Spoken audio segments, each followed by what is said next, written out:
अगर आप चाहते हो कि सस्ते में प्लम्बिंग लग्जरी काम कराना तो ये वीडियो आपके लिए है। और इसके अंदर से मैंने आपको पूरा दिखाया है कि हमने वॉश बेसिन की फिटिंग कहाँ से कैसे की और इस वॉश बेसिन बॉक्स को हमने कैसे इंस्टॉल किया, क्या साइज था, क्या क्या प्रोसेस था, लाइव ट्राई किया है। देखो पूरा आखिर तक।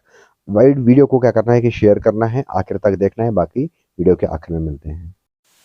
ये वीडियो प्लम्बर्स के लिए बड़ा अहम है। यहाँ से मैं सिखाने जा रहा हूँ कि जो आप लोग गूगल में दिखा रही हो या आप यूट्यूब पे देख रही हो या आप कुछ फोटोज देख रही हो कि wall mount wash basin table करके लाइटिंग करके बड़ा मॉडिफाई करके वो कैसे प्रोसेस की जाती है वॉल माउंट में। तो यहाँ पे पूरा वीडियो आप लोगों के लिए है। देखो बॉक्स पहले हमें बनाना है उस मटेरियल का जो होगा 100% वाटर प्रूफ। और उसके बाद क्या करना है, बॉक्सा बनाना है। बॉक्सा बनाने के लिए मैंने अलग से वीडियो पहले ही बनाया है कि बॉक्स कैसे बनाना है वॉश बेसिन का।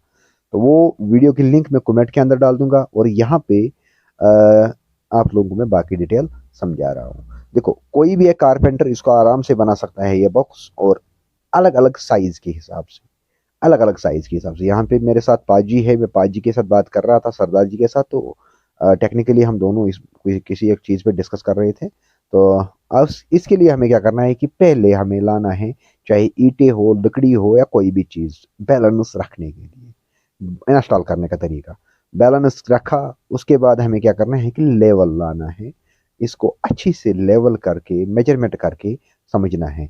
जहाँ पे भी आपका बेसन डाइवर्टर लगा के होगा, बेसन डाइवर्टर तक आपको कम से कम 15 या 16 इंची जगह छोड़ना होगा ऊपर के लिए। अगर आपको लगाना है अपर पॉट, अपर बाउल, अगर इसमें लगाना है जो इस वॉश बेसन के ऊपर वाली, इस बॉक्से के ऊपर बैठेगा वॉश बेसन टॉप, अगर इस वॉश बेसन के अंदर हमें डालना है तो फिर हमें जगह कम रखना है, फिर हमें और भी 6 इंची घटाना है।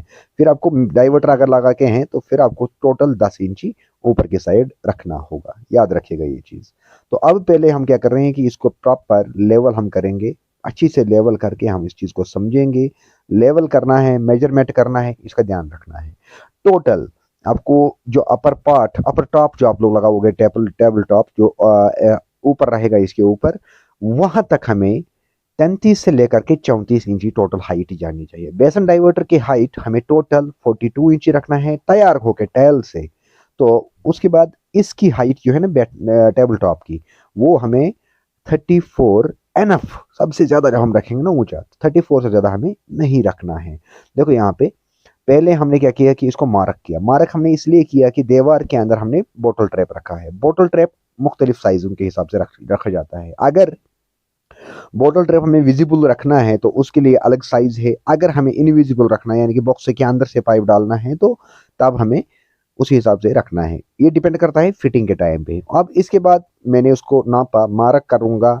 और मार्क करने के बाद मैं अब सर देख लो अच्छी से मैं मार्क कर रहा हूँ, जो पहले मैंने अच्छी से स्टैंडर्ड इसके रखा है। उसके बाद अब इसको सरदार जी काटेगा प्रॉपर तरीके से। इसको राउंड भी कर सकते हो आप, स्क्वायर भी कर सकते हो। अगर आप विजिबल रखना चाहते हो बोटल ट्रैप तो फिर आपको जहाँ पे यानी कि बॉक्स नहीं लगेगा, तो वहां पे करना क्या है कि वहां पे आपको किसी भी सूरत में राउंड ही काटना है, एग्जैक्ट काटना है वहां पे। तो यहाँ पे मुझे एग्जैक्ट काटने की जरूरत नहीं है, यहाँ पे मैं स्क्वायर में कटा दूंगा। इसके पीछे वजह यह है कि मुझे इनविजिबल रहेगा, इसके सामने से ढक्कन लग जाएंगे तो टेंशन खत्म। तो ये पाजी सरदार जी मेरे साथ में अक्सर साइटों पे रहता है, माशाल्लाह बहुत अच्छा कारीगर है। तो इसका दिन पूरा मेरे साथ रहा। हमें आज इस वाले साइट पे 10 से 12 ये वॉश बेसिन लगाने थे। लेकिन अब आप लोग देखो, हो गया यहाँ तक का काम। वॉश बेसिन इसको सुराख किया, बैक वाला जहां से हमें बोतल ट्रैप का पाइप निकलेगा, यानी कि जो वॉश बेसिन का पाइप हमें निकलेगा। इसके साइड अगर देखोगे, जो मेरे साथ में हेल्पर है इसके साथ नजर आता होंगे, इसके पैरों के साथ ये फ्लोर ट्रैप है। ये हमने इसलिए रखा है ताकि अगर कल को हमारा कंसील पाइप जाम होगा तो हम इस पाइप का सहारा ले सकते हैं उस टाइम पे। तो इन चीज़ों का ध्यान रखना होता है। यहाँ पे 4 फीट का हमें वॉश बेसन है, तो 4 फीट की वॉश बेसन के अंदर हमें इस तरीके से हमें काम करना है।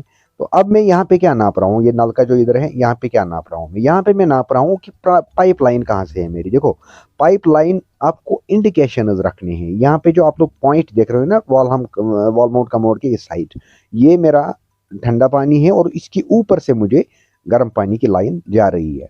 तो इन चीज़ों को हमें समझना होगा, एक एक पार्ट को हमें समझना होगा, उसके बाद ही हम इस चीज़ को कवर कर पाएंगे।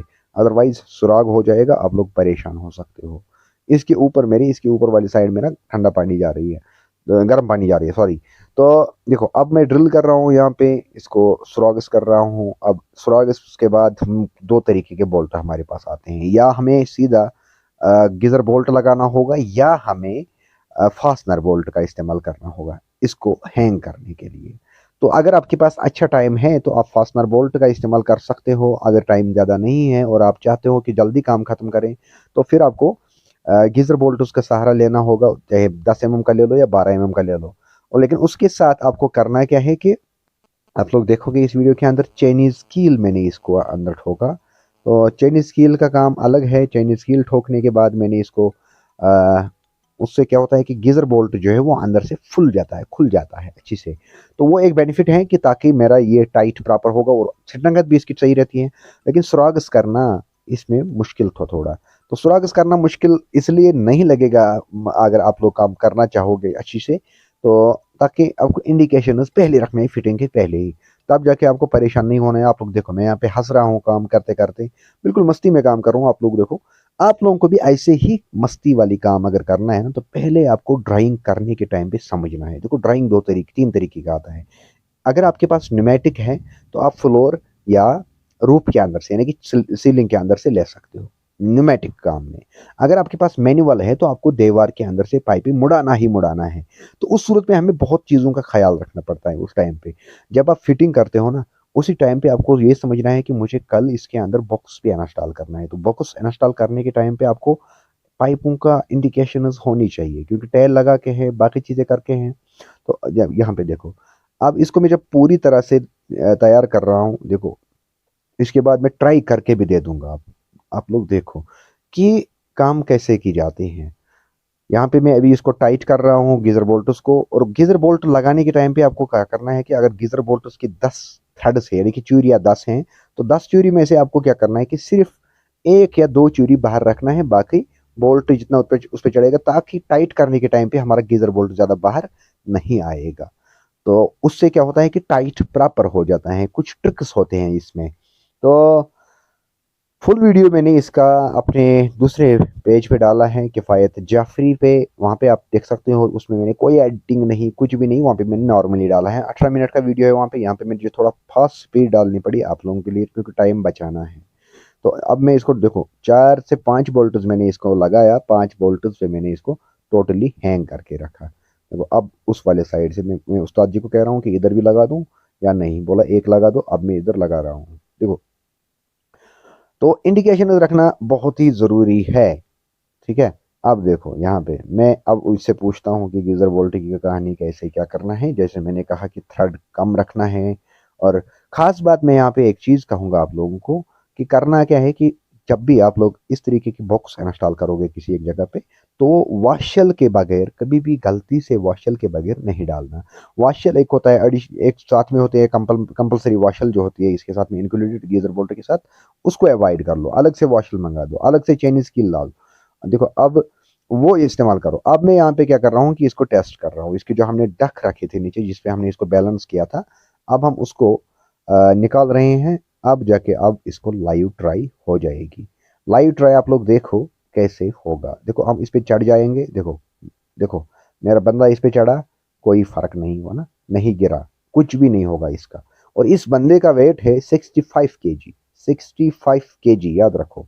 अब मैं खुद चढ़ूंगा, मुझे तो खुद का वेट याद नहीं है कि मेरा कितना वेट है, लेकिन मैं चढ़ूंगा इस पे डेफिनेटली, मैं इसको सो लूंगा। तो अभी मैं बात कर रहा हूँ इसके साथ शायद, तो अभी मैं चढ़ूंगा इस पे। आप लोग देखो मेरा वेट से भी इसको फर्क नहीं पड़ेगा। देखो मैं चढ़ गया, इस पे बैठा अच्छी से। देखो देखो एंजॉय कर रहा हूँ मैं इस पे। देखो दो बंदे हम इस पे बैठे, फर्क नहीं पड़ेगा।